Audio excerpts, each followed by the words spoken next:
आप सभी का हमारे यूट्यूब चैनल में स्वागत है। कहानियों की इस श्रृंखला में आइए आज कहानी पढ़ते हैं भुज का भूकंप।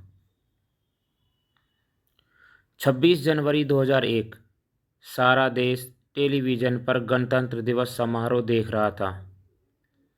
तभी गुजरात राज्य के भुज शहर से भूकंप की खबर आई। जान माल की भारी तबाही हुई थी। कुछ समय बाद टेलीविज़न पर तबाही की मार्मिक तस्वीरें भी प्रसारित होने लगी। शोभा के पुराने स्कूल की सहेली कविता का घर भुज की एक बहुमंजिला इमारत में था। समाचार सुनते ही शोभा की बेचैनी बढ़ने लगी। भूकंप पीड़ितों के लिए मदद की गुहार लगाई जाने लगी और देशवासी अपनी क्षमता अनुसार खाने का सामान, टेंट, दवाइयाँ, कपड़े आदि भेजने लगे। शाम को टीवी पर कविता दिखाई पड़ी।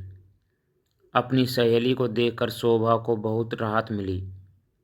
वह एक न्यूज़ चैनल पर बता रही थी कि किस तरह राहत दल ने उसकी जान बचाई, किस प्रकार उनका घर ध्वस्त हो गया है और दैनिक ज़रूरत का सामान मलबे के ढेर में दब गया है। सरकार द्वारा राहत पैकेज की घोषणा की गई। कुछ स्वयंसेवी संस्थाएं भी सहायता के लिए प्रयास करने लगी।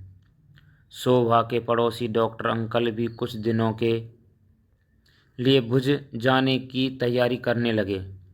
एक और पड़ोसी अंकल ने भी अपनी ट्रांसपोर्ट एजेंसी से राहत सामग्री का एक ट्रक भेजने की बात कही। यह सब जानकर भी शोभा को संतोष नहीं हुआ, इसलिए कविता और उसके परिवार को लेकर शोभा के मन में जो चिंता थी उसको शोभा ने अपने माता पिता को बताया।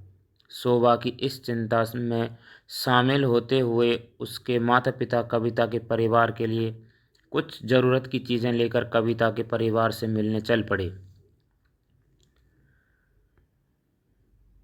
शोभा और उसके परिवार से मिलकर कविता और उसके परिवार को सुकून मिला। अगले सप्ताह प्रार्थना सभा में प्रधानाचार्य ने बताया कि उनके विद्यालय से खाना, कपड़े और ज़रूरत का अन्य सामान भुज भेजा जाएगा। घर जाने पर शोभा ने अपने माता पिता को इस बारे में बताया। अगले दिन उसने अपनी कक्षाध्यापिका को कुछ कपड़े और राशन दिया। जल्द ही विद्यालय से राहत सामग्री का ट्रक भुज के लिए निकल पड़ा।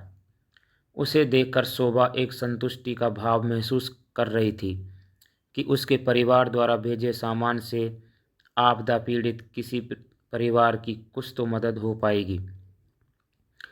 चर्चा के लिए प्रश्न: क्या आपके परिवार ने भी ज़रूरत के समय किसी अन्य परिवार की कोई मदद की है? यदि हाँ तो साझा करें। ज़रूरत के समय हमें दूसरे परिवारों की मदद क्यों करनी चाहिए? ऐसा करने से अपने में कैसा महसूस होता है? अपने परिवार पर कोई विपत्ति आने पर हम कहां-कहां से सहायता प्राप्त कर सकते हैं? धन्यवाद।